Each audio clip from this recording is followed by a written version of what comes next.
I went hard at the hard of, I went hard at the hard on at the hard of, hardcore at the hard of, yeah. So, as you guys may know or not know, I went to Japan at the beginning of February for 2 weeks.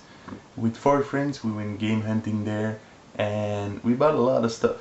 Originally, I was planning to do a regular episode about my pickups in Japan, and I was also gonna film in Japan in the stores, but in the end that didn't happen. So I'm gonna try something new now. I'm gonna introduce all of the games I bought there for each platform in a separate episode, and there will be less of my face and more of the games. So why is this series called Hardcore at the Heart of? Well, I didn't buy most of my stuff at the Heart of. I bought most of my stuff at Mandaraki or Super Potato or Book Off. But the Heart of is a special kind of store. You never know what's going to be there. Sometimes you find a lot of cool stuff at cheap prices. Sometimes it's just Derby Stallion games and Pachinko games for 100 yen a piece. The fun thing about the Heart of is the anticipation. Most of the time the Heart ofs are outside of the cities, about an hour by train and then by foot or by bus or whatever. And when you start going up to the store, you just feel that your anticipation is rising, you know. You don't know what you're gonna find. Are you gonna find something good at a cheap price, or is it all going to be super common stuff? Most of the cool things I got, like hardware wise, they were all bought at the Heart of. I got the Saturn Twin Stick, I got a PCFX, a Neo Geo CD, all those kind of big things, they're just much cheaper at a Heart of than if you buy them at the regular collector store. So that's why the Heart of is pretty cool, because you can find cool things at cheap prices. And it's also fun, the journey to the store, not just being at the store. You know, Akihabara, it's easy. You just have all the stores and in 1 or 2 streets. But going to a Heart of, 1 hour outside of Tokyo, that's what I call game chasing adventure.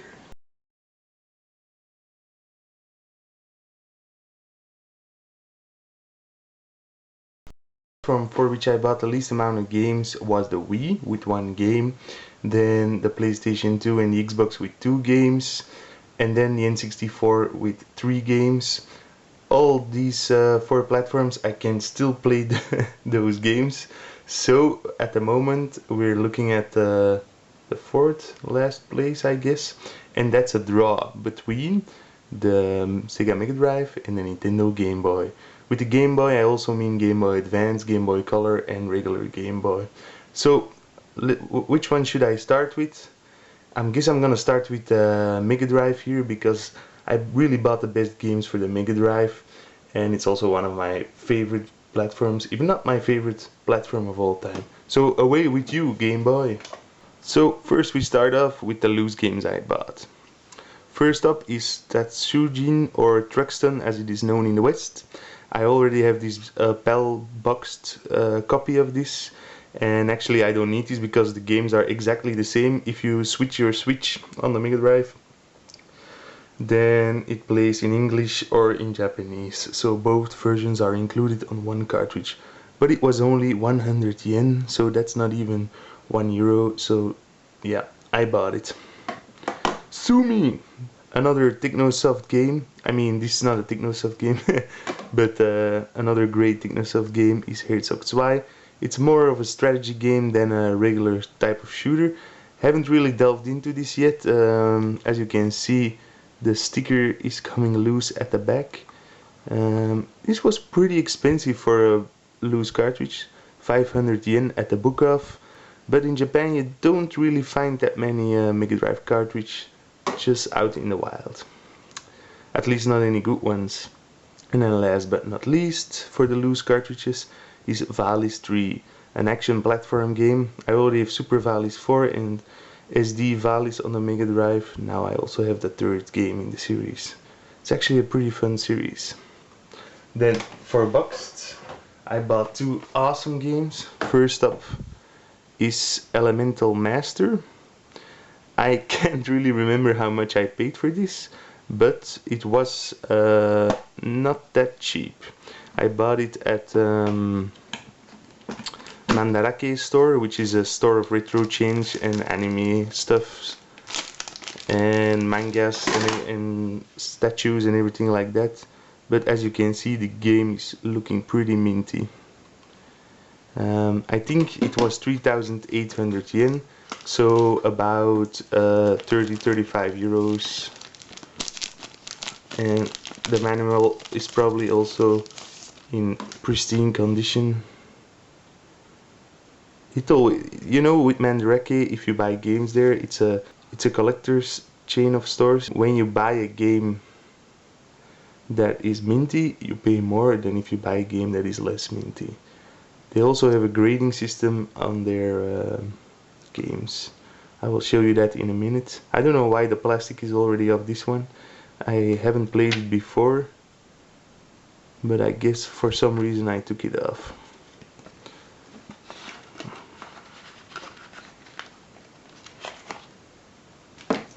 I'm not gonna put it all in the plastic bags again. Maybe the cartridge, because it looks so minty and I want to keep it that way.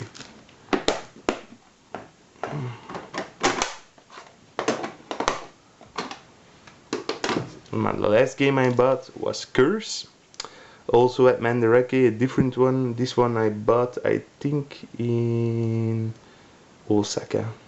It was 1200 yen, so 7 to 8 euros. Here you can see that the cartridge Cassetto has a minor, then I guess the manual has a C, and the case or something is A+. I don't know. But you see the prices differ from the grade that the game has. Let's open this up, this baby. According to my buddy Mike, this is really a good shooter. I hadn't even heard about it before. It's possible that they graded C for the sticker here on the back, but I guess I can take it off quite high. And it's also had some sun. It also has some sun fading here, and the old price sticker is still on there. That's why they probably graded it low. But inside it's like it's never been opened. The cartridge, it looks absolutely minty, as you can see. Awesome. I never heard of this shooter before. It will be the first we check out because it sounds like a super fun game. And a manual with typical classical art. The ship you fly, controls, and then the levels, all the levels are explained.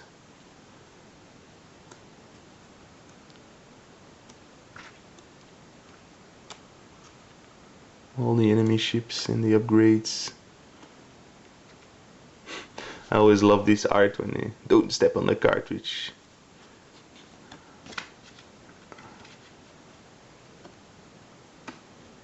Okay, well, man, this game, I don't think somebody ever took out the manual here. It looks absolutely pristine. So those are my Mega Drive purchases. So my system is failing completely because I found another Mega Drive game, Virtua Racing, which means I bought 6 Mega Drive games and only 5 Game Boy games. God damn it! Still gonna keep this episode as the first episode because the Mega Drive is just too goddamn cool. I found this Mega Drive cartridge at the bottom of a box. I had completely forgotten and I picked this one up. 108 yen at the hard off, so also less than €1. But I have the 32X version, which is pretty great. I heard this one is nice as well, so let's check it out. Enough jibber jabber, let's play some games.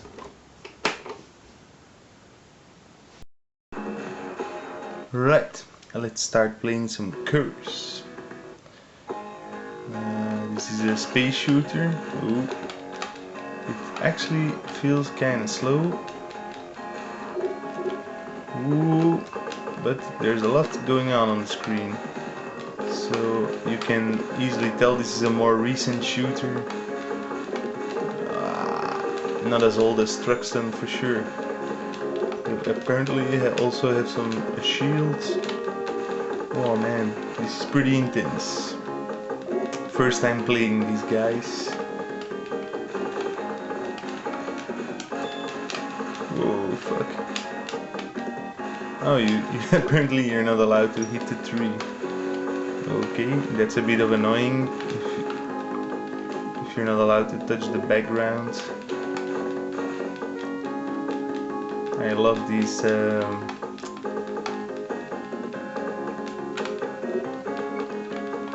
organic shoot 'em ups. You don't hire them a lot. It feels choppy, but it looks pretty nice, I guess. Well, I guess I know, baby, I know.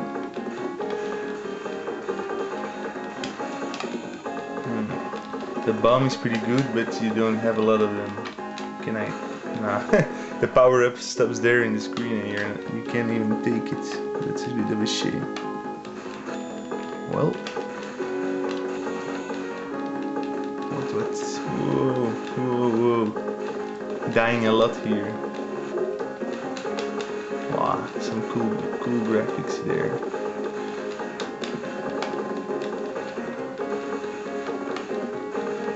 The Sony TV looks so much better than the Panasonic TV. Well, I guess that's it for Curse. Now let's play some Tatsujin, or Truxton as it's known in the West. I'll play on easy. It's been a long time.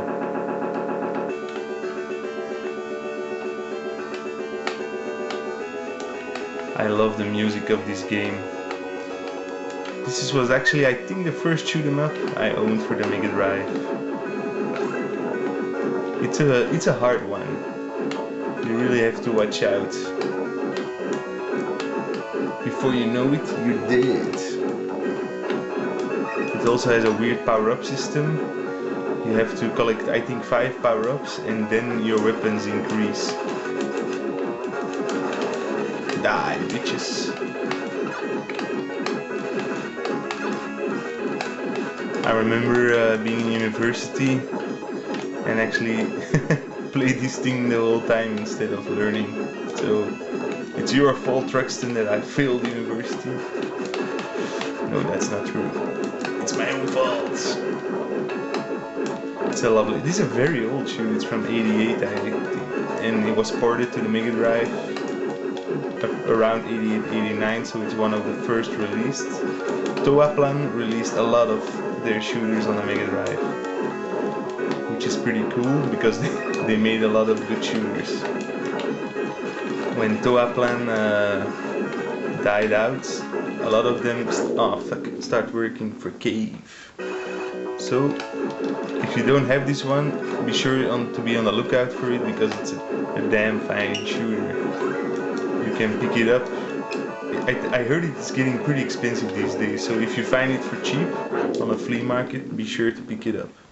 Enough with the shooters, let's play some Valley's Tree.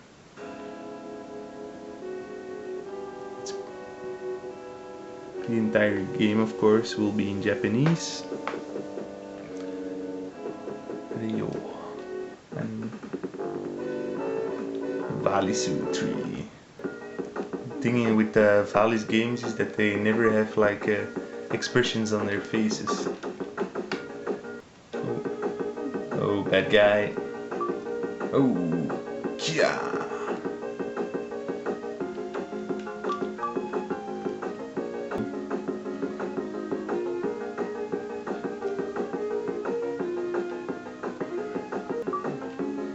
Harisu.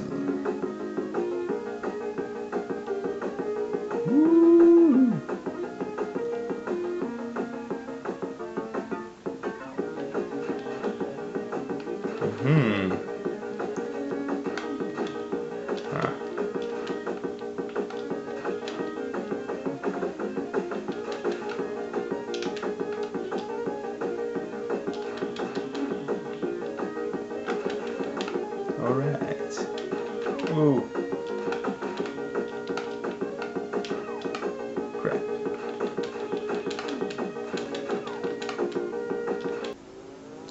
Okay, this is Elemental Master. My minty copy already starts awesome. Technosoft always has the best music.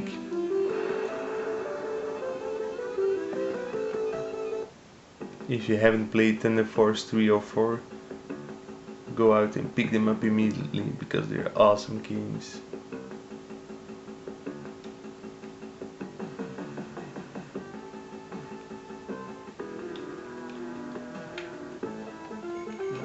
It's a shoot 'em up game, but with a dude running on the floor. I guess it's some sort of Elemental Master. Ah, you can change directions. Ah. You can shoot backwards. I don't know what the C button does. At the moment it doesn't do anything yet. Probably a bomb or something. Pretty cool game this.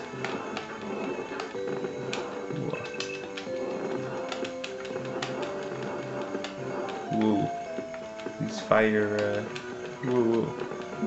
Whoa. Shit. Dang. Okay. Picked up some treasure here.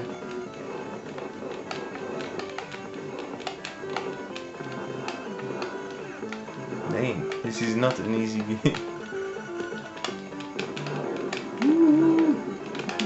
Ah no, I died. Virtua Racing.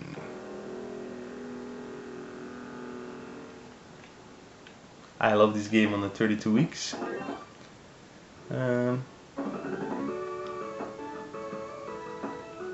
It looks pretty the same actually.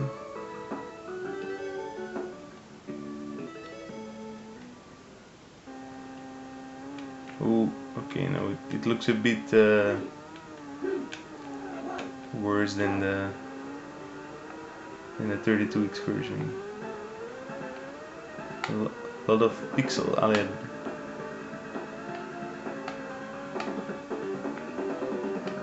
I love this game. Okay, it's a early 3D racing game that was ported to the Mega Drive with the help of an extra chip. That's why the cartridge is so big. It's also the reason why the game was much more expensive than other games. It's also the only game that uses this extra processor. But I guess it looks pretty alright. It looks worse than the 32x version, but you know, the 32x is much more powerful than the stock Mega Drive.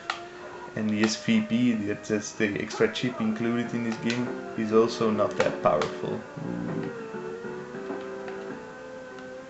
Well, let's move on to the next game. Okay guys, this is Herzog 2. It's a sort of action strategy game. I have no clue what you're supposed to do in this game. So I'm killing people and walking around a bit. It looks to be a cool game, but to be honest... Whoa. I have no idea what I'm supposed to do. So, looks cool. Well, that's it for this episode. Hope you guys enjoyed it. And see you in the next episode. Bye.